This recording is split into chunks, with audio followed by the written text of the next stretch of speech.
माँ तू सबसे प्यारी है, माँ तू जग में न्यारी है। माँ तू सबसे प्यारी है, माँ तू जग में न्यारी है।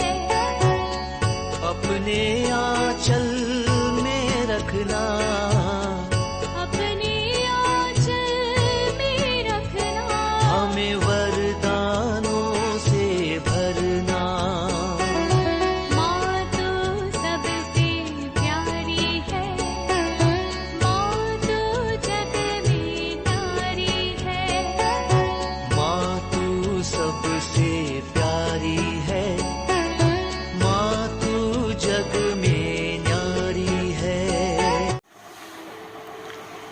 पिता, पुत्र और पवित्र आत्मा के नाम पर आमीन। आप सबों को जय यीशु। हम लोग आज अपर रूम से नीचे की ओर उतर करके आएंगे। माउंट सियोन का ईस्टर्न स्लोप में कैयफस का घर है। हम लोगों का यात्रा का दूसरा ही दिन है। हम लोग माउंट ओलिव से उतर करके डोमिनोस फ्लेविट, इसके बाद गेत्सेमनी, इसके बाद सीधे हम लोग यरूशलेम के वेस्टर्न वॉल के पास गया। वहां पर हम लोगों ने अपर रूम सेनेकिल, जहां पर ईसा मसीह ने लास्ट सपर को मनाया था, और उसके नीचे वाला जो रूम में दाऊद का कब्र को देखा। इसके बाद सीधा हम लोग ईस्टर्न जो स्लोप है माउंट सियोन का, ईस्टर्न स्लोप में उतर करके कैयफस का घर, जहां पर ईसा मसीह को गिरफ्तार कर करके लेके आया था और जहां पर रात्रि भर उन्हें जेल में बंद करके रखा था, वहां उस गुफा देखने के लिए नीचे उतर करके आया।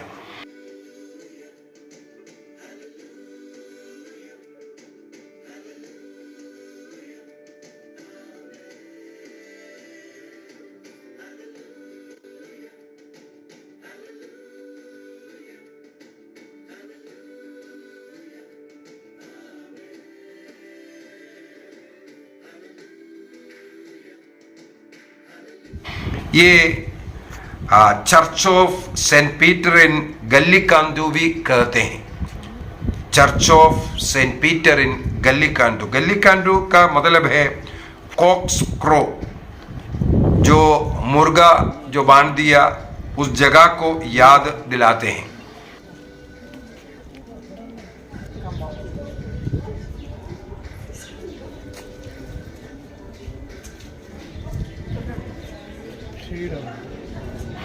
ये कैफस का घर कहते हैं। उसके सामने वाला आंगन के हम लोगों को सीढ़ियां नीचे की ओर जाता हुआ ये केद्रोन घाटी तक पहुंचता है, केद्रोन वाली तक जाता है, और वहीं पर हम लोगों को मालूम है गेत्सेमनी है। इसका मतलब है ईसा मसीह को गेत्सेमनी में अरेस्ट कर, गिरफ्तार कर सबसे पहले अन्नस के घर में लेकर के गया था। अन्नस आर्मेनियन क्वार्टर्स के उस भाग में रहता था। अन्नस के घर में क्यों गया? वो पहले प्रधान याजक था और इतिहास में उनको एक माना हुआ व्यक्तित्व मानते थे। वो बहुत बड़ा एक धनी था। ये अन्नस भी, एक कैफस भी एक सदूकी था। सदूकी लोग हमें मालूम है मृत्यु के बाद पुनर्जीवन के ऊपर विश्वास नहीं करने वाले लोग, और उन लोग स्वर्गदूतों पर, नरकदूतों पर कुछ विश्वास नहीं करते। उन लोग भी जो केवल तोरा पर विश्वास करते हैं। तोरा मतलब पंचग्रंथि, बस केवल पंचग्रंथि। ये अन्य नबियों का ग्रंथ है, साम है, ये सब में विश्वास नहीं करने वाला, उसका उपयोग ना करने वाला, अपना नियम कानून पर चलने वाला व्यक्ति थे। तो अन्नस धनी होने के कारण बहुत अन्य लोगों के ऊपर मान सम्मानित व्यक्ति भी मानते थे और एक महापुरोहित भी था। और दूसरी बात मुझे ये भी पढ़ने के लिए मिला है, ईसा मसीह ने एक दृष्टांत कहा था, धनी और लाजर की दृष्टांत। ये धनी और लाजर का दृष्टांत कहने का पीछे का कारण भी मुझे पढ़ने के लिए मिला। ये अन्न से, वो धनी व्यक्ति ये अन्न से करके कहते हैं।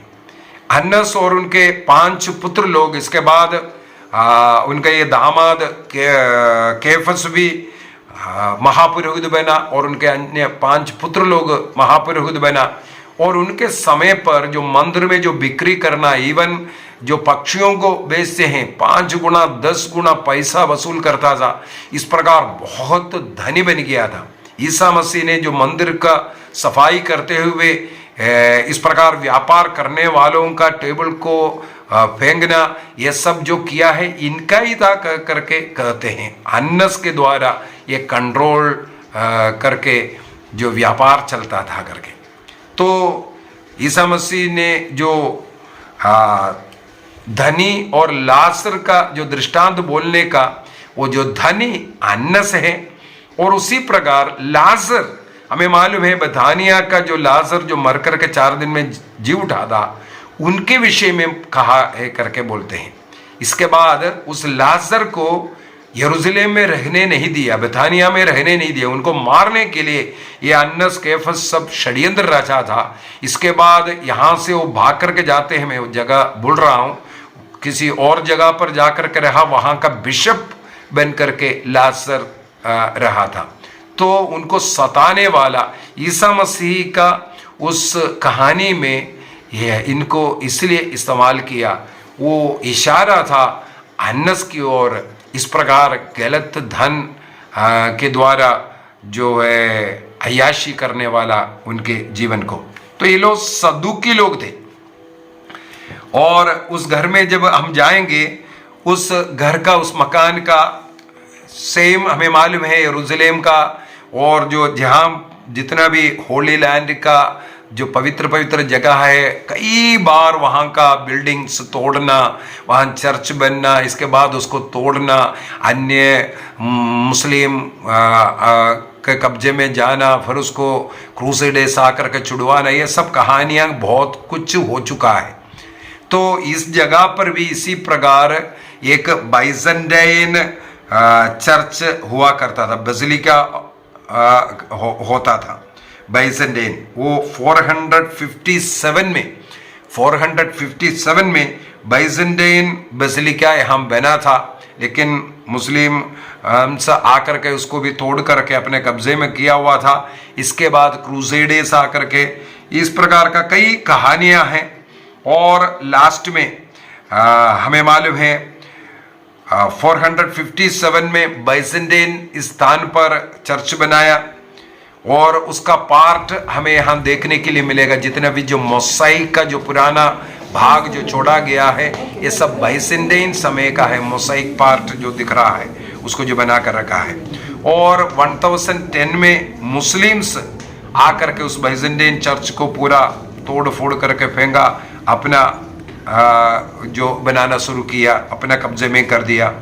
और 1102 में जब क्रूसेडर्स यहाँ आया, तो उन्होंने फिर से यहाँ पर चर्च का निर्माण किया।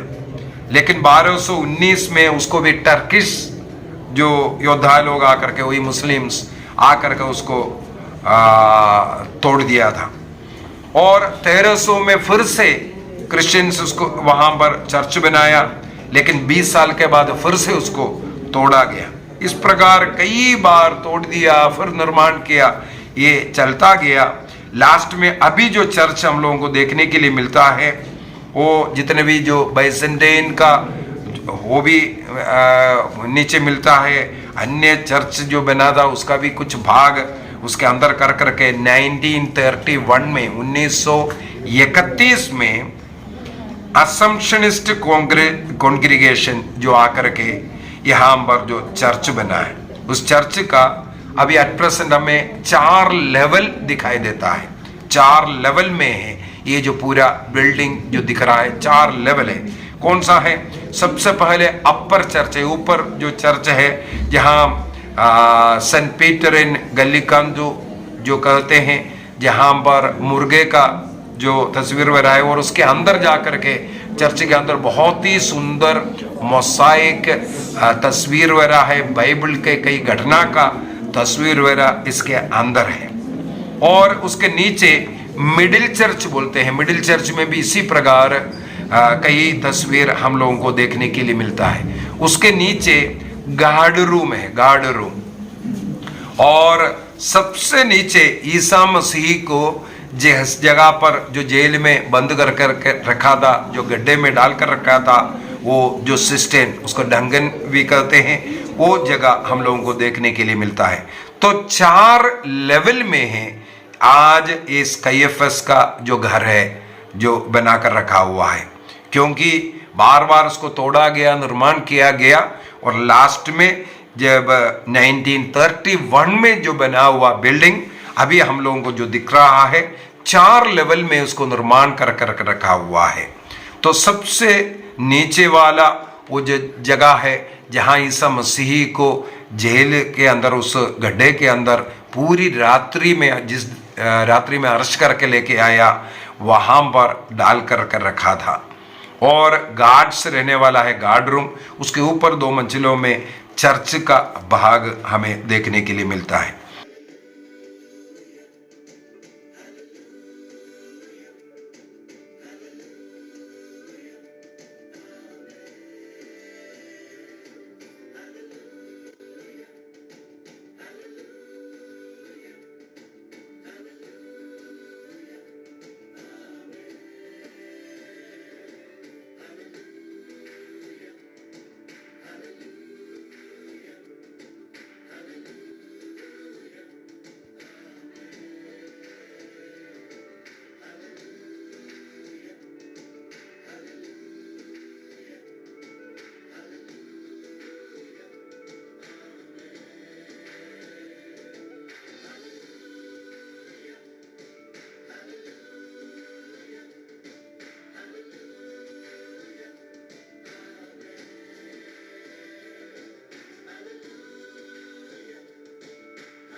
और उसका कोर्टयार्ड में अगर देखेगा, एक स्टैच्यू जो दिखाई देता है, वो संत पेतरुस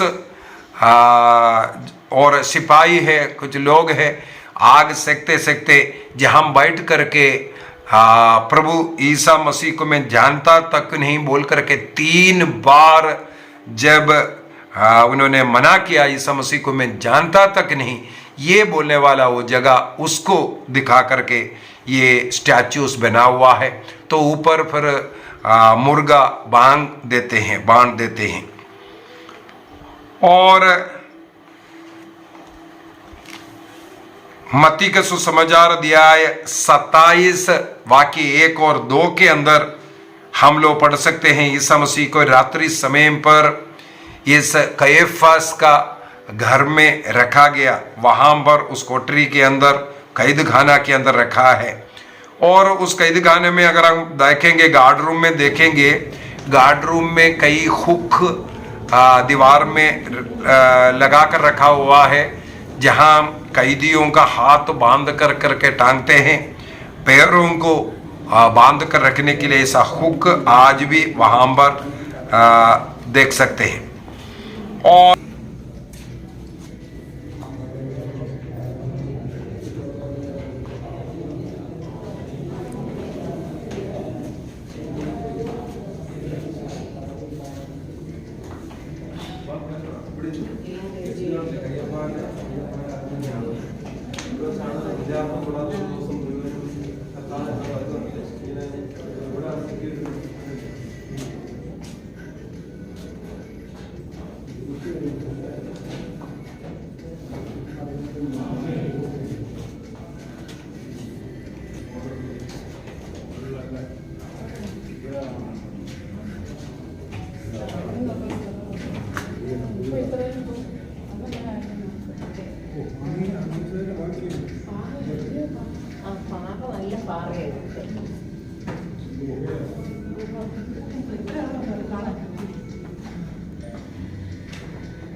ये देखेंगे स्टेप्स बना हुआ है नीचे की ओर, वो किद्रोन घाटी तक जा रहा है। इस स्टेप से कहा जाता है ईसा मसीह अंतिम भोजन के बाद गेत्सेमनी में जब प्रार्थना करने के लिए गया, वो भी इसी रास्ता था उस समय पर, यहीं से होते हुए जाता था। और इसी रास्ते से कई बार ईसा मसीह जब कभी यरूशलेम आए और बेथानिया गए, यहीं से किद्रोन वाली में उतरना, और जैतून पहाड़ के साइड में बेथानिया है, करीब 2 किलोमीटर दूरी में है, तो वहाँ जाते थे। और ईसा मसीह को गिरफ्तार करके भी यही रास्ते से लेकर के आया, लेकिन सीधा सबसे पहले आर्मेनियन क्वार्टर्स में जहाँ अन्नस का घर है, और उसके आगे हमें मालूम है यरूशलेम का जब फाटक के विषय में मैंने बोला, हेरोद के महल के विषय में बोला था। हाँ, यह सब। इसके बाद हम लोगों को आगे क्लास में पिलातुस का घर भी दिखाएंगे, जहाँ से क्रूस का रास्ता हम लोग शुरू करते हैं, और ये सब यरूशलेम के अंदर है। तो यरूशलेम दीवार के बाहर हम लोगों को एक कैफस का घर मिलते हैं, और कैफस का घर देखने के बाद इस पहाड़ी के ऊपर ही खड़े होकर के ऑपोजिट साइड में हम लोग उस जैतून पहाड़ के नीचे हम लोगों को किद्रोन घाटी मिलते हैं। किद्रोन घाटी में हम लोगों को हकलदामा मिलता है। ये सब हम लोग ऊपर से भी देखा था। तो आइए हम अपनी आंखें बंद करें, प्रभु यीशु मसीह को गिरफ्तार कर जहां लेकर के आए थे, और जिस जगह पर खड़े होकर के पेतरुस ने 3 बार ठुकराया, उस जगह को देखा। और उस रात्रि में यहूदी महासभा यहां इकट्ठे हुए थे। उस जगह हम लोग देख रहे हैं, और ईसा मसीह को रात्रि भर जहां रखा था, उस जगह को जीसस जेल भी कहते हैं।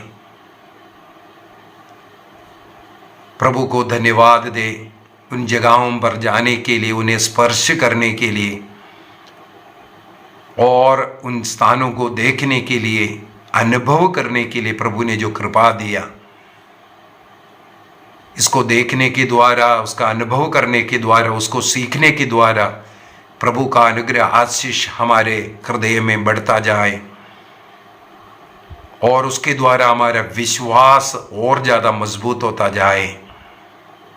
जहाँ ईसा मसीह चला, जहाँ ईसा मसीह को दर्द सहना पड़ा, जहाँ झूठे गवाह आकर के सनहद्रिन में, यहूदी महासभा में झूठी गवाही दिया, जहाँ ईसा मसीह को सिर पर मारा, मुंह पर थूका, अपमानित किया और एक गड्ढे में डालकर रखा, उन स्थानों को देखने के लिए और वहाँ खड़े होकर प्रार्थना करने के लिए, प्रभु का उस अनुभव में आने के लिए प्रभु ने जो अवसर दिया, धन्यवाद प्रभु, धन्यवाद प्रभु। पिता, पुत्र और पवित्र आत्मा के नाम पर आमीन। आप सबों को जय यीशु। प्रभु का अनुग्रह आशीष आप सबों के साथ रहे।